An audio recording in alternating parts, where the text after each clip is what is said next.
नमस्कार, बहुत बहुत स्वागत है आपका। मैं हूं आपके साथ भास्कर डोभाल और आप देख रहे हैं गो ब्लॉग्स। दोस्तों, आज पामिस्ट्री में हम एक हैंड का एनालिसिस करेंगे, विश्लेषण करेंगे इस हथेली का। इस हथेली को हमारे एक सब्सक्राइबर ने भेजा है और जिन सब्सक्राइबर ने जहां से भेजा है वहाँ गली गली में ज्योतिष के लोग बैठते हैं और पामिस्ट्री देखने वाले लोग बैठते हैं। फिर भी उन्होंने हमें भेजा है इस पाम का विश्लेषण करने के लिए। मुझे ये सौभाग्य प्राप्त हुआ है, तो हम देखने की इसमें कोशिश करेंगे कि इस हाथ में ऐसा क्या है। देखो दोस्तों, सबसे पहले हथेली देखकर ये मालूम होता है कि जिस व्यक्ति की ये हथेली होगा, इनका व्यक्तित्व तो बहुत आकर्षण वाला होगा और इनका जो कम्युनिकेशन स्किल्स है बहुत अच्छी होगी, बहुत मिलनसार आदमी ये होंगे। तो हम हथेली का विश्लेषण करते हैं। देखो, सबसे पहले हमारी ये लाइफ लाइन है जो यहाँ से निकलकर और सीधी ये पीछे की ओर जा रही है। इसका मतलब है कि हथेली में इनका जो जीवन है, जीवन में न तो इनको कोई बीमारी है न कोई एक्सीडेंट है। ये अपने जीवन को बहुत ही सुखमय तरीके से जिएंगे और अपने परिवार के प्रति उत्तरदायी रहेंगे, समर्पित रहेंगे। दूसरा, हमारी जो माइंड लाइन है वो यहाँ से निकलकर और सीधा यहाँ तक जा रही है। इस छोटी उंगली है यहाँ पे ख़त्म हो रही है। तो इसका मतलब है बुद्ध के गुण भी इसमें आ जाते हैं और जो इनकी कम्युनिकेशन स्किल्स है उसमें निखार आता है। तीसरी, इनकी जो हृदय रेखा है वो भी सीधा निकलकर और नीचे तक जा रही है, इसमें भी कोई अवरोध नहीं है। अब हम पर्वतों की अगर बात करें तो ये देखो, ये अंगूठे से लेके और यहाँ तक इनका ये शुक्र माउंट है जो बहुत ही अच्छे उच्च स्तर पे है, बहुत अच्छा है, बहुत सुंदर माउंट है। देखो दोस्तों, हमारी हथेली का शुक्र पर्वत प्रेम हुआ, सुख हुआ और ऐश्वर्य के बारे में बताता है। यह व्यक्ति के जीवन में आकर्षण, सौंदर्य, वासना और प्रेम के महत्व को बताता है। इस प्रकार से पूर्ण रूप से विकसित शुक्र पर्वत जिनके भी हाथ में होता है, उनका जीवन सौंदर्य की खोज में गुजरता है।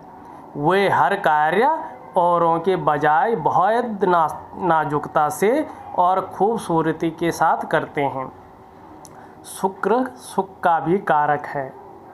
अगर आपके हाथ में शुक्र पर्वत पर वर्टिकल लाइनें हैं, ये देखो वर्टिकल लाइन इस प्रकार से जा रही हैं, ये इनके पर्वत पे भी ये वर्टिकल लाइन जा रही है।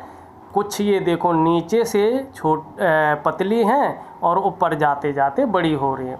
तो ये एक बड़ा ओहदा और बड़ी पदवी की रेखाएं हैं जो नीचे से मूव कर रही हैं और कुछ ये ऊपर से मूव कर रही हैं, ये इस तरह से। इस स्थिति में आपको जो भी कुर्सी मिलेगी, जो भी पद मिलेगा, वो बहुत मेहनत के बाद मिलेगा। ये रेखाएं जितनी बड़ी होंगी, जितनी लंबी होंगी, उतना ही बड़ा पद आपको मिलने वाला हो। और जितनी बार ये रेखाएं चेंज होंगी, समझ लो उतनी बार आपकी पोस्ट चेंज होने वाली है, उतनी बार आपको प्रमोशन मिलने वाला है। अगर ये जीवन रेखा के आरंभ में देखियो, कुछ रेखा इनके इस तरह से आ रही हैं, तो इसका मतलब है कि इनके जीवन में संघर्ष भी बहुत है। जीवन में संघर्ष भी रहेगा जो पहले से चला आ रहा है। अब हम इनकी बृहस्पति की बात करेंगे। ये जो पर्वत देख रहे हैं आप, ये बृहस्पति का माउंट है और ये सब तर्जनी उंगली देखो आप, सूर्य की उंगली से बड़ी है। तो इसका मतलब है कि इनके हाथ में और इनके ऊपर भगवान बृहस्पति की भरपूर कृपा है, बृहस्पति के गुण इनमें हैं। नवग्रहों में दोस्तों बृहस्पति जी को गुरु मानते हैं। जब बात गुरु की होती है ना, तो बात सबसे बड़ी हो जाती है। गुरु का मतलब सबसे बड़ा, सबसे महान। बृहस्पति को नवग्रहों में सबसे बड़ा मानते हैं और मंत्रणा का कारक माना जाता है। समझाने का कार्य, सलाह देने वाले का कार्य, ये शक्ति ग्रह माना जाता है इसको। ये सलाह देने का कार्य भी करते हैं।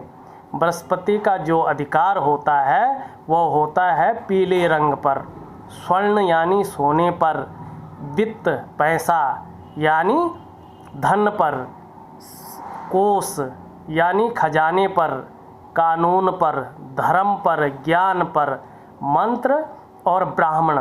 ब्राह्मण का मतलब जाति ब्राह्मण नहीं है, जिसकी योग्यता ब्राह्मण की हो, चाहे उसकी जाति कोई भी हो, लेकिन जो शिक्षा में धर्म के मामले में मजबूत है वो ब्राह्मण। और संस्कार, आपके संस्कार कैसे होंगे, अच्छे हों बुरे हों, इस बात का निर्धारण भी ये बृहस्पति देव करते हैं। चाहे कुंडली में अच्छे हों, चाहे हाथ में इसका बृहस्पति अच्छे होते हैं। आपका जो पाचन तंत्र होता है, आपकी जो मेदा होती है, आप मोटे होंगे, दुबले होंगे, पतले होंगे, आपकी आयु की अवधि कितनी होगी, कितनी उम्र तक आप जिएंगे, ये तमाम बातें बृहस्पति ही बताता है। और 5 तत्वों में बृहस्पति जी आकाश तत्व का अधिपति हैं। पृथ्वी, जल, अग्नि और वायु, इन चारों तत्वों को जो तत्व अपने अंदर समाहित करता है या बाकी 4 तत्वों से बड़ा होता है, वो होता है आकाश तत्व। और बृहस्पति जी इसी आकाश तत्व के मालिक हैं। अब हम चलते हैं इनके, ये सबसे बीच की उंगली है, बड़ी उंगली है, इसके ये हिस्सा हम शनि पर्वत का कहते हैं। शनि पर्वत बहुत अच्छा है, इनका अपने गुण लिए हुए है, कोई तकलीफ नहीं इनको देगा। ये हमारी सूर्य पर्वत है। सूर्य पर्वत हमारा, हम जो भी काम करते हैं उसमें जो प्रसिद्धि दिलाते हैं, हमें जो क्रेडिट दिलाते हैं, वो सूर्य पर्वत दिलाते हैं। सूर्य पर्वत भी इनका बहुत अच्छा है। और ये हमारा बुध पर्वत है, सबसे छोटी उंगली के नीचे, छोटी उंगली इनकी यहाँ तक नहीं पहुँच रही है। इसका मतलब ये है कि मनी मैनेजमेंट में ये हल्के कमज़ोर होंगे। मगर ये बुध जो है, देखो दोस्तों, बुध ज्योतिष का सबसे खूबसूरत ग्रह है। बुध को नवग्रह का राजकुमार भी कहते हैं, युवराज भी कहते हैं। जैसे युवराज कोमल होते हैं, कम उम्र के होते हैं, खूबसूरत होते हैं। मरकरी, ये मरकरी यानी बुध भी वैसे ही प्लैनेट है, बहुत खूबसूरत है और नौजवान है। बुध एक ऐसा पर्वत है कि हथेली में मजबूत हो जाए तो व्यक्ति की पूरी पर्सनैलिटी को ही निखार देता है, व्यक्तित्व को ही निखार देता है। और अगर ख़राब हो जाए तो व्यक्तित्व की छोड़िए, लोग आपके पास आना भी पसंद नहीं करेंगे। इनकी जो कम्युनिकेशन स्किल्स है, जो बोलने चालने का व्यवहार है, वो बहुत अच्छा है। ये हमारा उच्च का मंगल है, ये ग्रहों का सेनापति माना जाता है, मन को मजबूती देता है। कितनी भी कठिनाई आ जाए, इनका मन हमेशा मजबूत रहेगा। ये हमारा चंद्र पर्वत है, जो बहुत ही खूबसूरत, बहुत ही उभार लिए हुए है, इनकी हथेली में है। इनकी जो सोचने की शक्ति है, जो कल्पना शक्ति है, वो बहुत अच्छे है, बहुत यथार्थ रूप में है। अब हम दूसरी रेखा की इनके हाथ में बात करेंगे। ये देखिए, ये हमारी चंद्र पर्वत से लेके एक रेखा जा रही है, जिसको भाग्य रेखा कहते हैं, सीधा शनि पर्वत तक। ये अगर सीधा जाए, बिना कटे हुए जाए, इसमें बाधा न हो, तो ये बहुत ज़्यादा धन देता है। मगर क्या है, इनके हाथ में ये काट रही हैं रेखाएं, ये हर जगह पे रेखाएं काट रही। इसका मतलब है इनके पास पैसा तो बहुत आता है, हो सकता है रोज़ाना आता भी होगा, मगर अगर इस प्रकार की भाग्य रेखा है तो हमेशा तंगी रहती है पैसों के मामले में। कितना भी पैसा आ जाए, उससे ज़्यादा खर्चा आ जाता है, यहाँ तक कि कर्जे तक की नौबत भी आ जाती है। और इनके जीवन में वही हो रहा है। इनकी डेली अर्निंग हो रही है, मगर खर्च इतना ज़्यादा आ रहा है कि ये बचा नहीं पा रहे हैं, मनी मैनेजमेंट नहीं कर पा रहे। इसका मैं इनको उपाय लिख के दूंगा, उपाय बताऊंगा।